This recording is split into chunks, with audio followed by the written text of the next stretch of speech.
Mapagpalang araw po sa inyong lahat. Welcome to DJ Sean Stories. Turn on your notification bell, like and subscribe para sa crime stories araw-araw. Sa ating kwento ngayon, talakayin natin ang dalawang kwento ng mga kasambahay na sinapit ang pinakamalupit na katapusan sa kamay pa mismo ng kanilang mga amo. Ang unang babaeng biktima sa ating storya ay kinilalang si Maribel Alpaz, 31 years old o tinatawag ng kanyang pamilya na Ebing. February 2, 1983 nang ipinanganak si Maribel sa Hinuban, Negros Occidental. Si Maribel ay nagmula sa simple pero punong-puno na pagmamahal na pamilya. Mataas nga ang pangarap ni Maribel para sa kanyang pamilya. Gusto ng babae na mabigyan ng maginhawang buhay ang kanyang mga magulang, kapatid at pamangkin. Maasahan, mabait at mapagbigay. Ganyan ilarawan si Maribel ng kanyang pamilya. Ayon pa sa mga kapatid na Maribel, walang tigil sa pagtatrabaho ang kanyang ate para sa kanila at si Maribel din ang nagpapaaral sa kanyang kapatid. At taong 2010 nang ipinakilala si Maribel ng kanyang kaibigan sa mag-asawang Dennis at Girlie Samson na mula naman sa Santa Rosa, Nueva Ecija. At kalaunan, nagtrabaho naman si Maribel bilang nani o tagapag-alaga ng mga anak ng mag-asawang Samson. Bukod doon, nagsilbi ding kasambahay si Maribel sa pamilya Samson.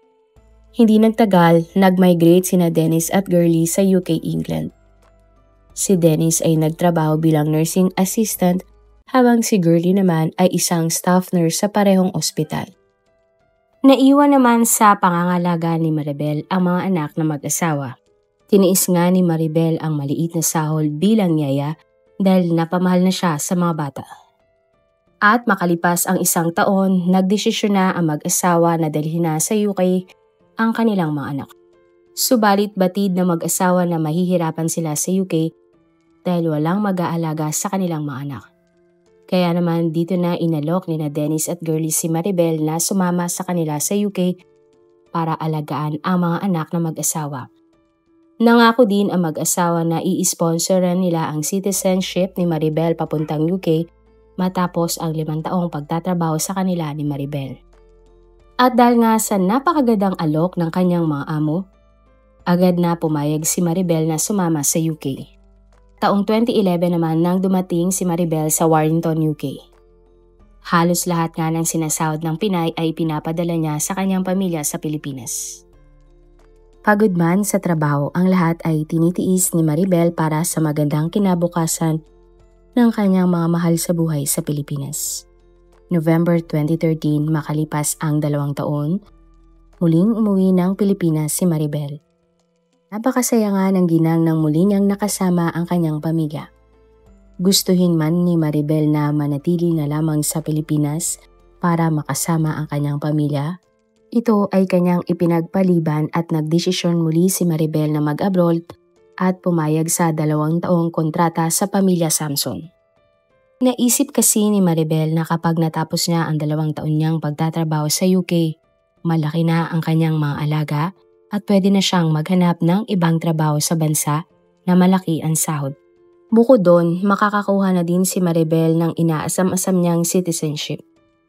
Si Maribel nga ay nakatakdang dumating sa Manchester, UK noong March 22, 2014, ngunit ayon sa kanyang mga amo, ang Pinay ay hindi na nakarating pa sa UK. At March 25, 2014 ng umaga, isang magsasaka na tawagin na lang natin June ang naglalakad-lakad sa liblib na lugar ng Kiabao, Nueva Ecija. Maya-maya pa nakita ni June ang isang timba na tila itinapon sa kanal. At dahil sa kanyang pagtataka, nilapitan ni June ang timba. Ngunit napaatras na lamang si June nang natagpuan niya sa loob ng timba ang itaas na bahagi ng isang babae. Sa hindi naman kalayuan, nakita ni June ang isang sako. Sa sako naman natagpuan ni June ang ilang personal na gamit tulad nga ng passport at isang joint affidavit. Agad namang tumawag ng mga pulis si June.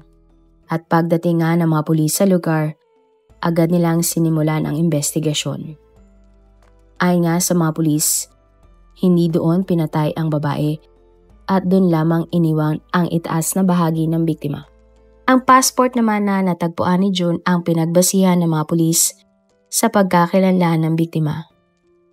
At ang biktima nga ay kinailalang ang OFW na si Maribel. Kinumpirma naman ang labi ng kapatid ni Maribel na si Josebel. Walang pagsidlan nga ang lungkot at galit ng pamilya ni Maribel nang nalaman ang brutal na sinapit nito. Sinubukan naman ng mga pulis na hanapin ang ibang bahagi ng labi sa buong barangay pero sila ay bigo. Kaya naman naging palaisipan sa mga pulis kung bakit nasa Nueva Ecija ang labi ng biktima. At ayon nga sa kapatid ni Maribel na si Josebel, nakatakda na dapat umalis si Maribel papuntang UK para magtrabaho. Sumakay nga si Maribel mula Hinubaan patungong Dumaguete, sakay ng isang bus pagkatapos ay lumipad patungong Maynila. Madilim na noon nang sumakay si Maribel ng bus papuntang Nueva Ecija kung saan kukuha sana siya ng mga dokumento sa bahay ng pamilya ng kanyang amo. Ayon nga kay Josebel, inutusan umano si Maribel ng kanyang amo na meron siyang dadalhing papeles sa bahay nila sa Nueva Ecija bago ito lumipad papuntang UK. Ayon din kay Josebel, huling mensaheng natanggap niya mula kay Maribel ay noong March 20, 2014 bandang 11:30 ng gabi.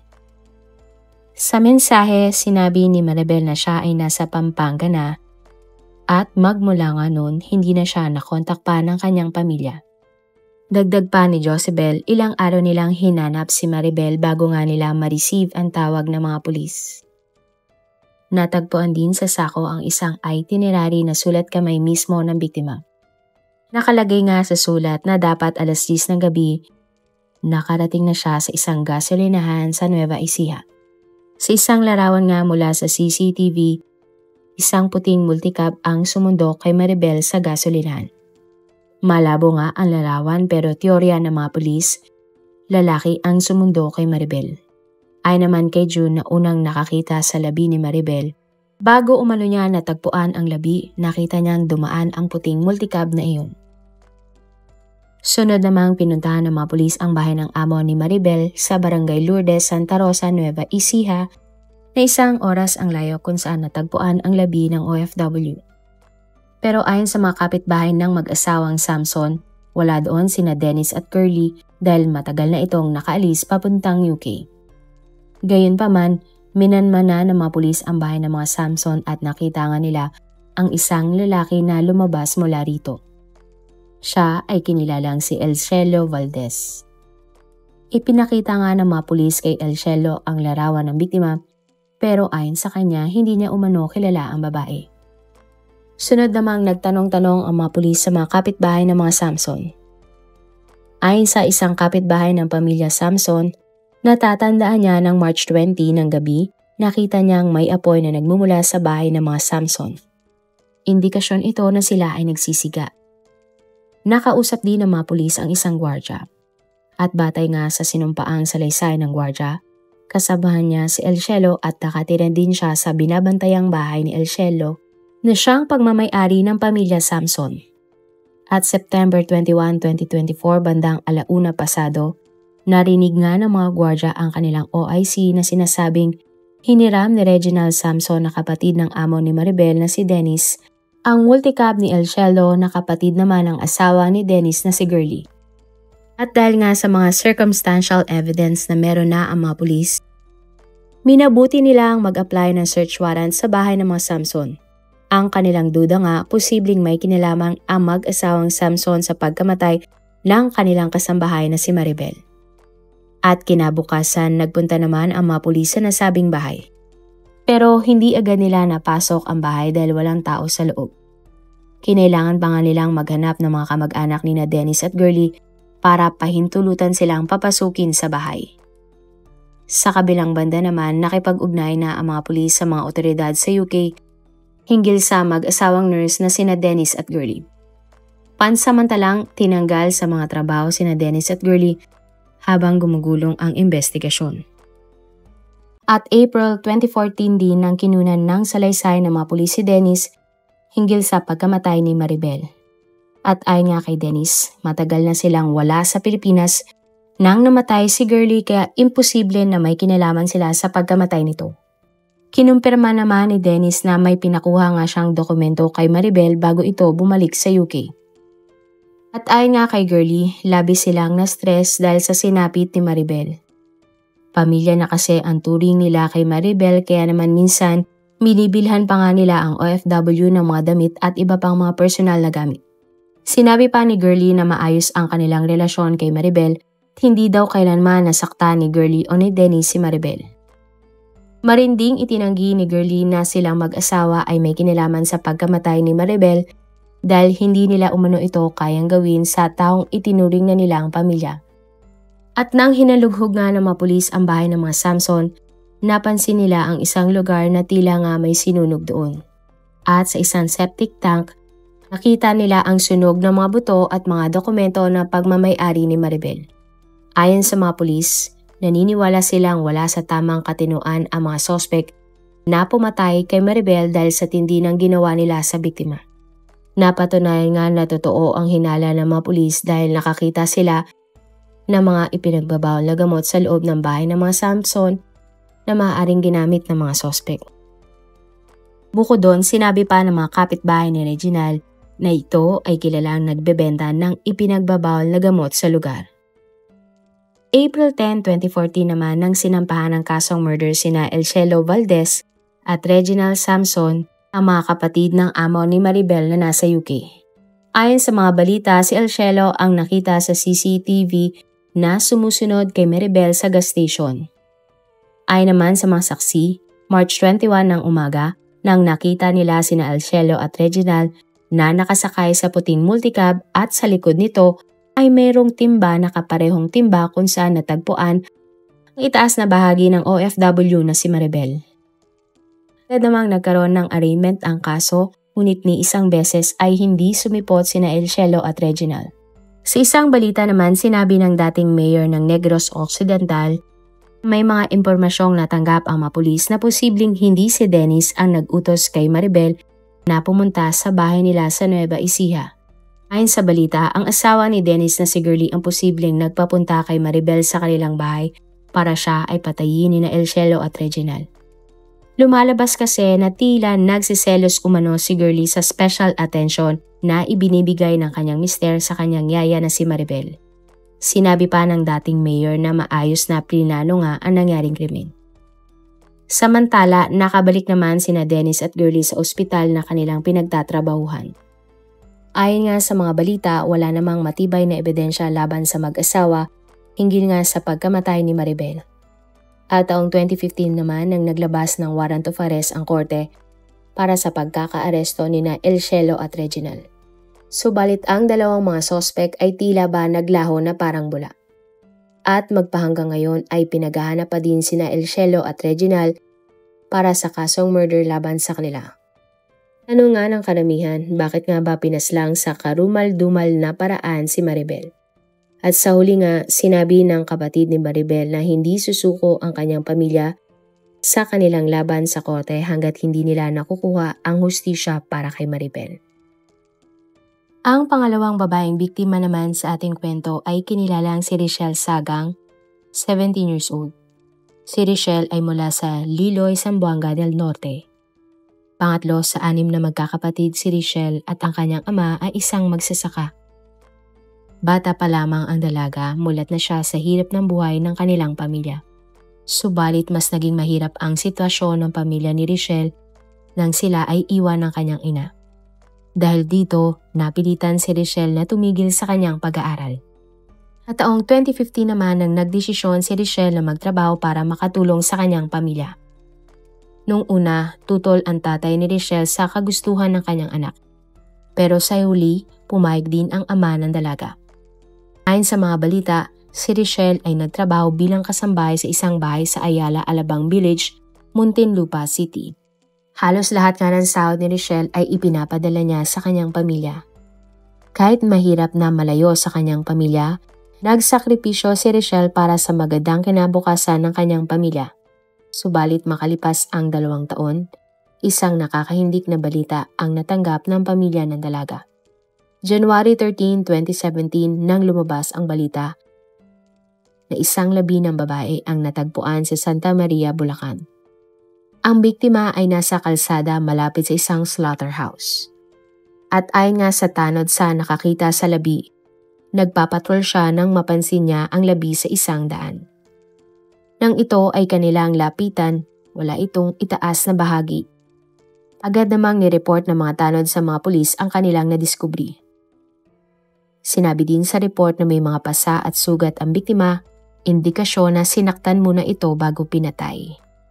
At kinabukasan nga January 14, 2017, nang nabulabog naman ang mga residente malapit sa creek sa barangay Pinagkaisahan, Makati City, matapos makita ang lumulutang na itaas na parte ng labi ng isang tao. Ayon sa mga pulis, akala nila may dugo o riot na nangyari sa lugar. Pero nang sila ay lumapit sa creek, dito na tumambad sa kanila ang nakitang labi. Ayon naman sa mga lalaking kumuha ng itaas na parte ng labi, hinala niya ang biktima ay binaril.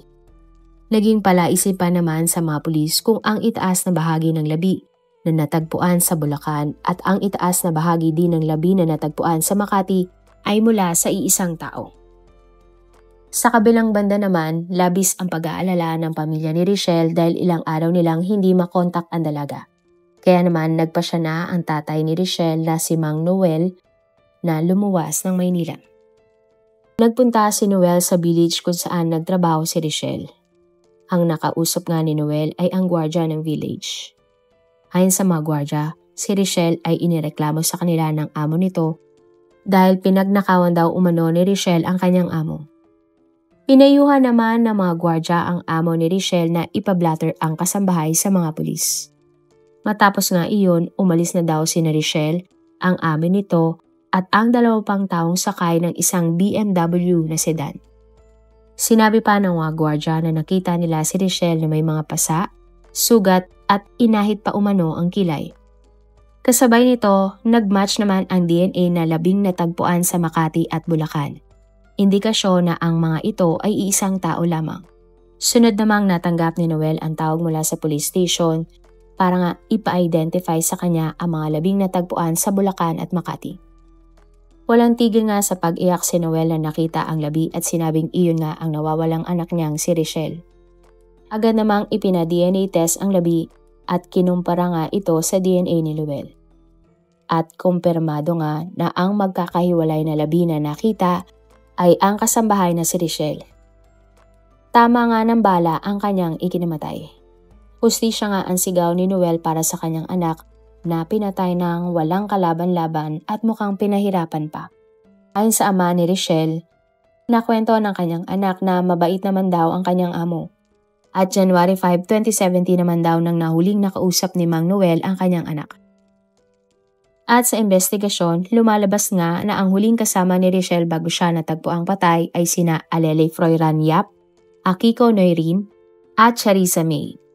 Si Alele ay ang amo ni Richelle, si Charissa naman ay kapwa kasambahay ni Richelle at si Akiko ay isang makeup artist mula Tondo. Lumalabas na sina Akiko, Charissa ang nagdala kay Richelle sa security office para sabihin na tinanggal na si Richelle ni Alele dahil nagnakaw umano ang dalaga sa kanyang amo. Nakausap din ng mga gwardya si Alele at sinabing dapat nang iban si Richelle sa village sapagkat malaki ang nawala sa kanyang amo dahil nga sa pagnanakaw ng kasambahay. Ayon pa sa isang gwardya, nakita niya ang biktima, si Alele, Akiko at Charissa na sumakay sa kotse at dali-daling umalis. Narinig din ng gwardya na sinabi ni Alele na ibabalik na nila si Richelle sa kanyang agency. At nang puntahan nga ng mga pulis ang bahay ni Alele, ang amo ni Richelle, wala na ito doon at tanging caretaker lamang ang nasa bahay. Nakita din ng mga pulis na maraming kotse sa loob ng garahe ng bahay ni Alele.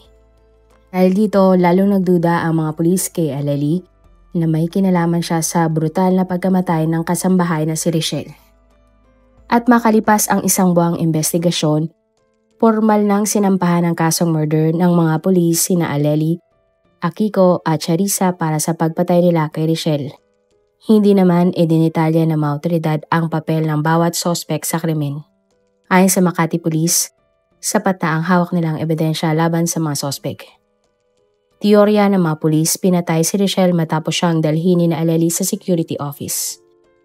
Hindi naman din naging malinaw ang motibo sa krimen.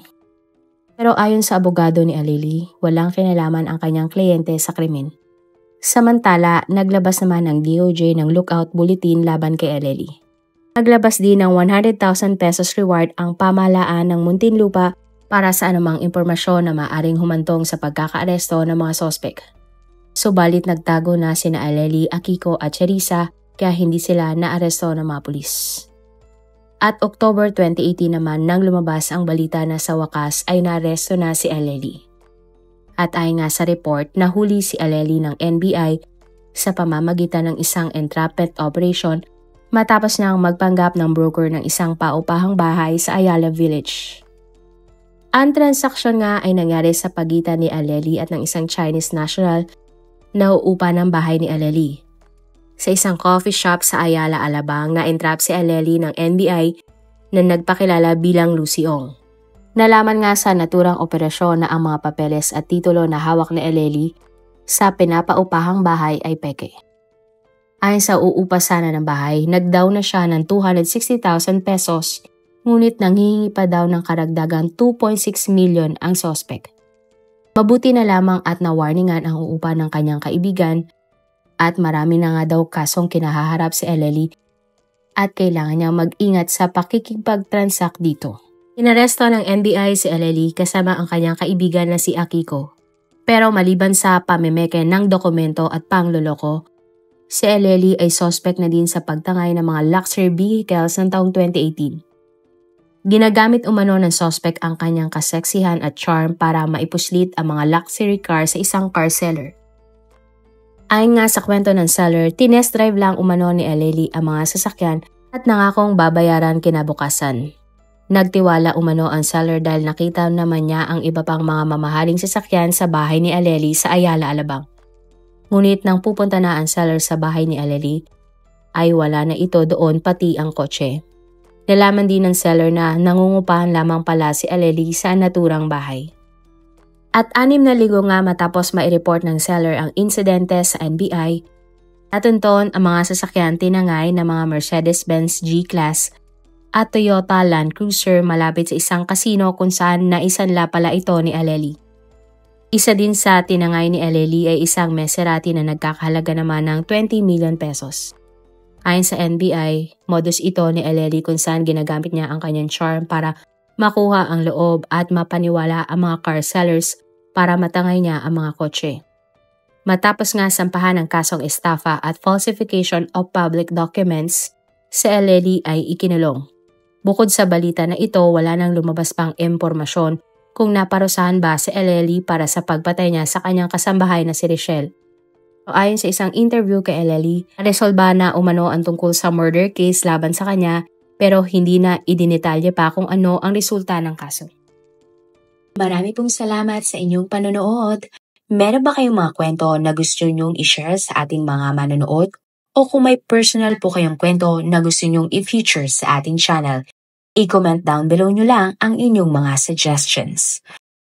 Para naman po sa dagdag kalaman, i-subscribe nyo din po at i-follow ang ating iba pang YouTube channel katulad ng Tagalog Facts and Mysteries by DJ Sean at Manila Boy Wonder Philippines. Marami pong salamat sa pagsuporta nyo sa aming mga channel. God bless everyone!